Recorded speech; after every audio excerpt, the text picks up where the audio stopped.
Magandang gabi sa inyong lahat. Isang gabing siksik sa kaalamang pangmotorista ang hatid sa inyo ng Manibela. Mula sa mga panuntunang ipinatutupad sa mga kalsada at praktikal na remedyo sa pagkukumpuni hanggang sa mga magagandang sasakyang hahamunin natin sa hatawan. Abangan ang lahat ng yan sa nag-iisang public service motoring show ng bayan. Tutok na, hawak na sa Manibela.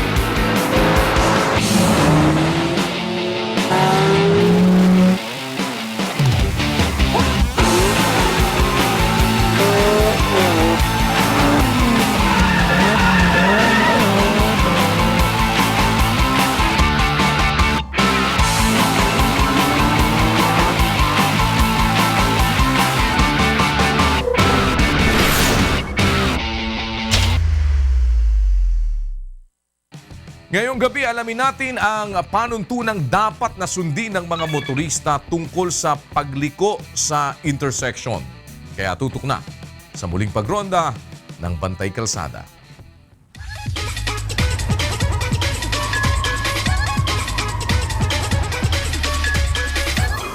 Isa sa mga dahilan ng mga banggaan sa daan ay ang paglabag sa mga panuntunan tungkol sa wastong pagliko sa mga intersection. Ang rule of thumb niyan palagi, kung halimbawa dumarating tayo sa isang intersection, meaning kaya sinabing intersection is nagko-cross yung kalsada, kung hindi signalize, dapat magmiminor ka. Hindi pwedeng dire-diretso lang. No? Dahil kung minsan, merong mga nagmamaneho naman ng sasakyan na magko-cross na hindi rin nagmiminor. So, nandoon ang posibilidad na magkaroon ng sakuna na magbanggaan.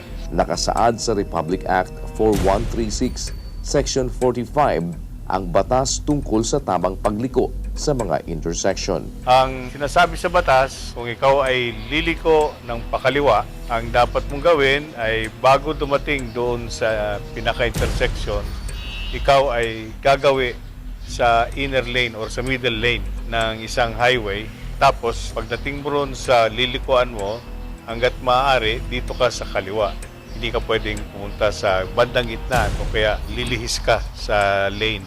Ganon din naman, kung halimbawa ikaw ay kakanan, pag malapit ka na sa intersection, ang gagawin mo ay gagawin ka sa outer lane, doon sa pinaka-lane doon sa gilid, katabi ng bangketa. Tapos, dahan-dahan kang mag-execute ng pakanan ng walang sasakyang paparating galing sa iyong kaliwa, sa gilid ka ng bangketa. Hindi po pwede na kung halimbawa approaching an intersection, nandito ka sa gitna ng lane, tapos kakat ka ng pakanan o pakaliwa para makaiwas ka sa isang sakuna. Upang makatupad sa mga batas pantrapiko, mahalaga ang wastong kaalaman at unawa tungkol dito. Kaya para sa mga impormasyong mapapakinabangan ng mga responsableng motorista, abangan ang muling pagronda ng Bantay Kalsada. Para sa mga mahihilig na mag-modify ng sasakyan, silipin naman natin ang customized Honda Civic with gull-wing doors at marami pang iba. Hi, I'm Bogs Giwa and kotse ko to.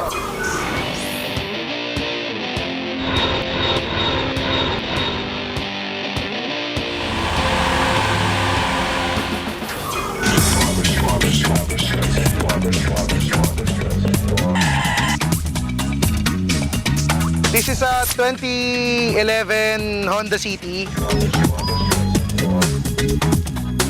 Ginawa namin siyang gull-wing door kasi masyado nang common sa mga show cars yung mga vertical doors. So, inisip namin na gumawa kami ng kakaiba. Inadapt namin to sa kotse na Ferrari Enzo.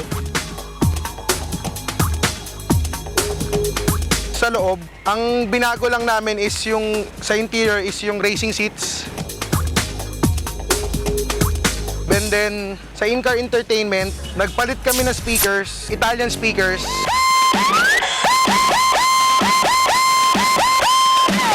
10-inch and 8.5-inch. Para, kasi ako mahilig talaga ako ever since sa music.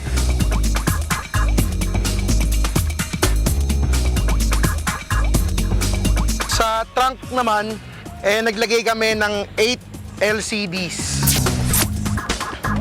8 7-inch LCDs. Tapos, ang subwoofer niya is a 2,000 watt system. Bumili lang ako ng kotse for service lang talaga purposes. Tapos, napunta ako sa isang car show, na-meet ko yung may-ari nung shop na pinapagawan ko. Then, doon nag-grow yung pagkahilig ko sa kotse. Ginagawa ko to para sa akin, hindi para i-please yung iba. So far naman, maraming may gusto, maraming ayaw. Pero para sa akin, as long as satisfied ako sa ginawa ko sa kotse ko, that's about it. Yun na yung gusto ko eh. So yun ang nilagay ko sa kotse ko. Once again, this is Bogs Giwa and kotse ko to.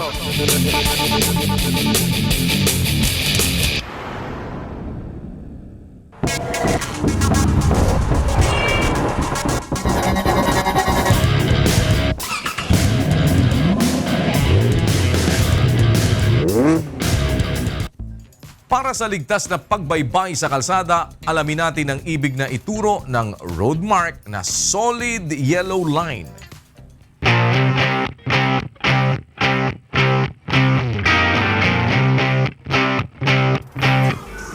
So ito pong guhit na dilaw na ito na dire-diretso, kadalasan po na markings na makikita natin yan sa mga curve na kalsada, pababa na curve, pataas na curve. So mas delikado po siya. So wag po tayo mag-a-attempt na mag-overtake. Unang-una po, hindi talaga natin nakikita yung kasalubong natin. Kaya wag po natin gagawin na tayo ay mag-overtake. Kasi po, diyan po kadalasan nagkakaroon ng aksidente.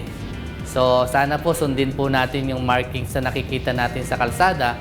Kasi po ginastusan niya ng ating gobyerno para po sa pangkalahatan na gumagamit ng kalsada natin para maiwasan po natin yung aksidente. Tunghayan naman natin ang praktikal na remedyo kapag mayroong tagas o leak ang radiator hose ng inyong sasakyan. Dito lamang sa naiibang survival kit ng mga driver. Ang Mac Driver.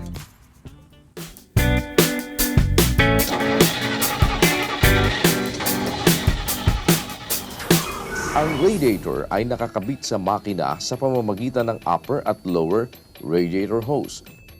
Sa katagalan ng paggamit, itong hose na ito ay pwedeng magkaroon ng butas o kaya naman aksidente na tamaan ng gamit habang ginagawa natin, pwede rin ito magbutas. Pero kalimitan, ang dahilan kaya ito ay nabubutas ay yung katagalan paggamit. Kapag may butas ang radiator hose, nauubos ang tubig sa radiator na siyang nagsasanhi ng pag-o-overheat ng sasakyan. Kaya narito ang mga practical tips upang agad itong masolusyonan. Isa sa pinakamadaling gamitin para takpan natin ang butas o yung crack ng hose ay itong masking tape. Una sa lahat, tatanggalin muna natin tubig, no? At pag natanggal na yung tubig, saka natin lagyan ngayon ng tape. Para madali natin ilagay, pwede natin puputulin muna pansamantala, saka natin ipupulupot ngayon yan. Ay, saka tapos pumutol ka ulit para madali mong irolyo. Then, papatungan mo ulit yung lugar kung saan may crack. So, kinakailangan, huwag kang manghinayang sa tape. Ang kinakailangan ay puluputan mo lahat yung parte ng butas. Kahit na ilang patong yan, upang sa ganon, sigurado ka na walang tagas na pagka gagamitin mo. Siyempre, tinanggalan natin ng tubig. Baka naman makalimutan natin. Nalagyan na natin ang tape. Yun. Isasara natin yung drain plug. At pagkatapos, lalagyan na natin ng tubig. Tanggalin mo yung takip dito. Ayan. Saka mo ngayon lagyan ng tubig. Ang remedyong ito ay pansamantala lamang. Mahalagang maipaayos agad ito sa mga eksperto upang maiwasan ang paglala ng sirang ito. Now, isa pang babala, mainit yan. So, kinakailangan mag-ingat tayo para tayo ay hindi mapaso. Kung kinakailangan, palamigin mo muna yung sakyan bago ka maglagay upang sa ganun maiwasan natin ng pagkakapaso. Upang mapatagal ang pakinabang ng sasakyan, mahalagang maging maalam sa mga wastong paggamit ng mga bahagi nito. Kaya para sa mga praktikal na diskarte sa mga problema sa sasakyan, abangan ang mga susunod na expert tips para sa mga driver. Dito lang sa Mac Driver. At para sa expert driving tips, alamin natin ang dapat na gawin sakaling nawalan ng preno habang bumabaybay sa kalsada.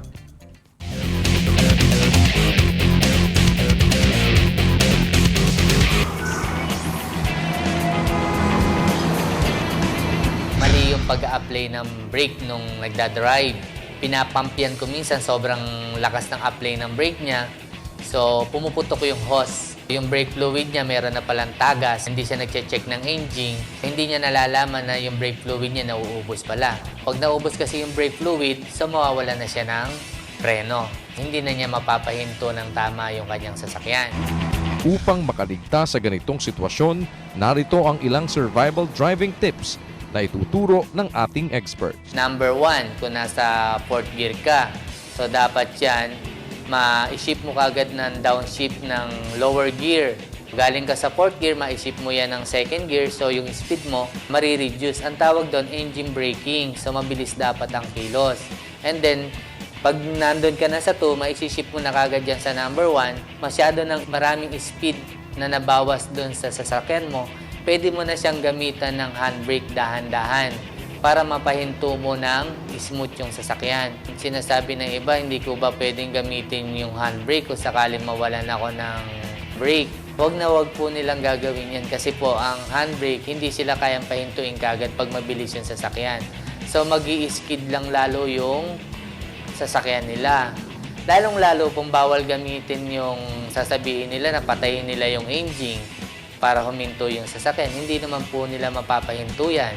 Titigas lang po yung manibela. Sana sa isang nagdadrive, yung magaling mag-drive, yung matalino, lagi may tamang distance yan sa unahan eh. Kung sakali na dumating yung bagay na hindi mo inaasahan na nawalan ka nga ng brake, meron ka pang paraan kung paano mo mapahinto ng tama yung sasakyan mo. At para makasigurong magiging ligtas sa pagmamaneho, narito ang dagdag paalala para sa mga motorista.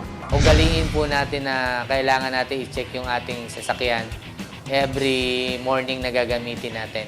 Hindi po pwede na pag gising sa umaga o aalis ka na basta i-start mo lang yung engine. Sila din ang mapiperhisyo pag nagkaroon ng problema sa kalsada.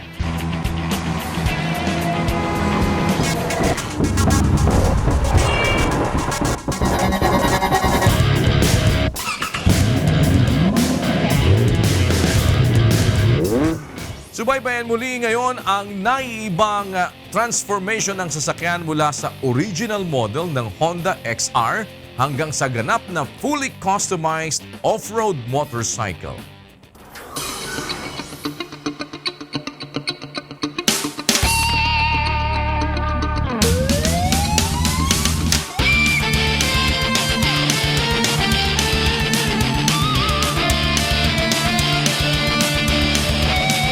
Nandito po tayo ngayon sa decals at si Mac naman po ang naka-in-charge sa pagde-design. Mac, anong design ang gagawin mo? Gagawin natin ito yung sariling design. Tapos maglalagay din tayo ng mga personalized number ni Kuya Daniel. After pinturahan ng frame, pininturahan namin siya ng color gunmetal, glossy. Then, pininturahan din namin yung crankcase na gunmetal but light color. Ang original color nito is kulay silver.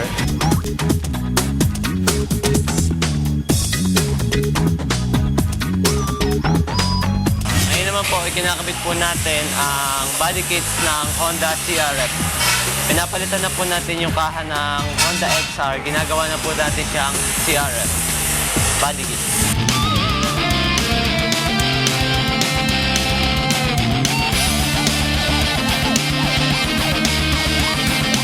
Po, kinabit natin ang rear fender ng Honda CRF.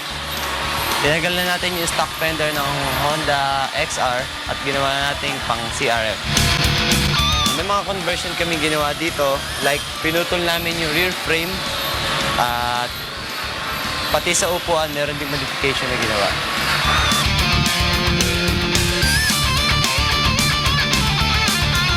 Po, ikakabit na po natin ang upuan ng Honda XR. Meron din kami mga conversion na ginawa dito. Like, hinabaan namin yung likod. Then, dito na namin nilagay yung tornilyuhan niya. Then, iba na namin yung seat cover para mas mukhang elegante. Ngayon naman po, lalagyan po natin siya ng accessories na chain tensioner by Racing Boy. Hindi lang siya basta accessories. Once na mag-loose na yung chain nyo, siya pa rin yung mag-a-adjust para manatili siyang batak and naka-guide. Ngayon naman po, lalagyan po natin siya ng extra accessories na handguard by Racing Boy.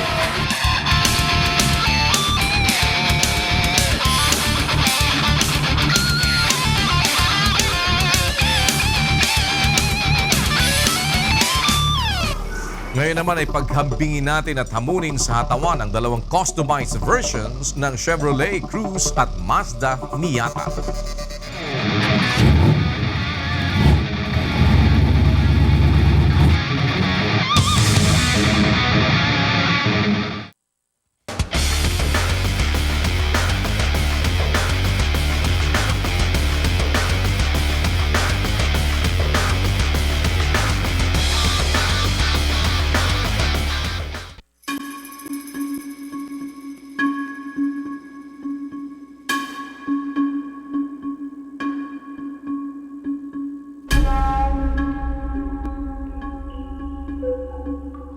Convenience at eleganteng forma ang ilan lamang sa mga katangian ng 2011 Chevrolet Cruze.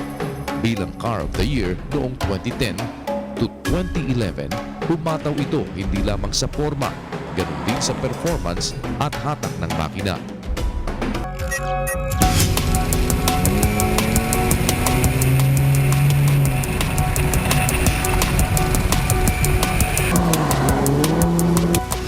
Karamihan ang ginalaw niya dito, yung mga body kits, mag wheels, tsaka yung mga interiors.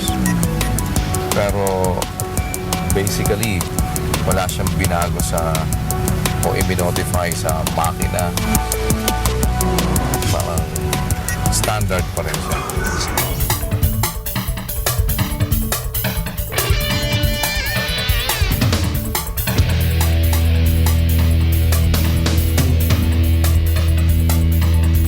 Road test natin itong customized version ng Mazda 3 Spider Concept.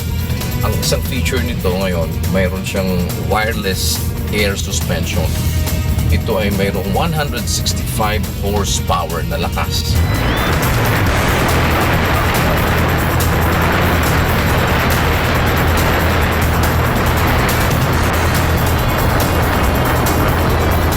Top speed niya, 190 kilometers per hour.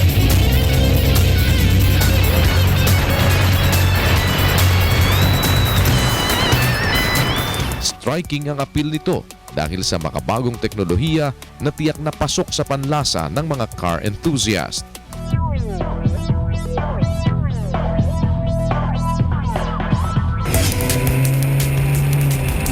Na-modify niya na rin yung ibang mga parts.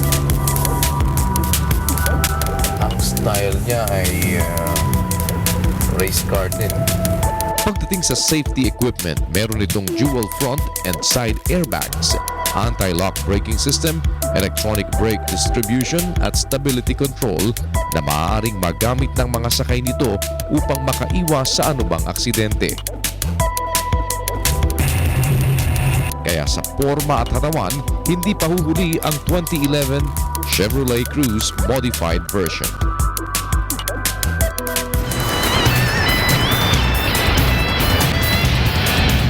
Okay naman siyang tumakbo, hindi lang siya ganun masyadong stable pagdating sa handling. Meron din itong 8 Morimoto projector retrofit headlights at scissor doors.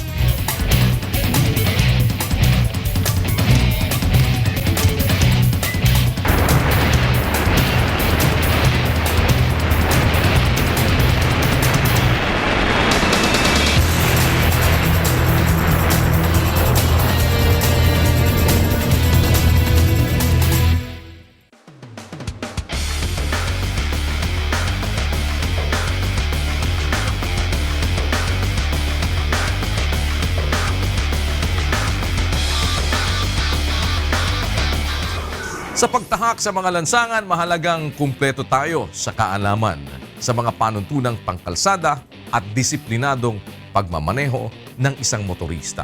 Kaya para sa mga impormasyong makatutulong sa paghubog ng responsableng motorista, abangan ang mga kaalamang ipaglilingkod ng Manibela. Muli ako ang inyong Kuya Daniel, nagpapaalala, mata sa kalsada, kamay sa Manibela.